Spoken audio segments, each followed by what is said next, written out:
రోజు వర్కౌట్ చేయి, స్వెట్ రావాలి, షర్ట్ తడవాలి, అలసిపోవాలి.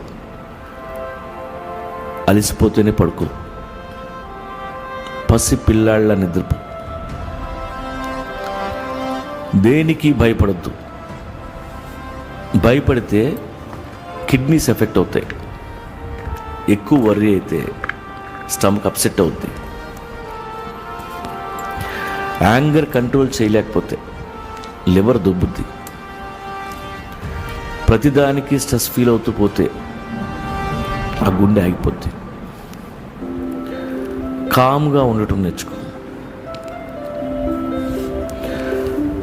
మతాలు గ్రంథాలు మనకెందుకు? ఆ కుక్కలా సరదాగా ఉండగలిగితే చాలు. నువ్వు మెడిటేషన్ చేయక్కర్లేదు. కాస్త సెన్స్ ఆఫ్ హ్యూమర్ ఉంటే నవ్వుకుంటూ బతికేయచ్చు.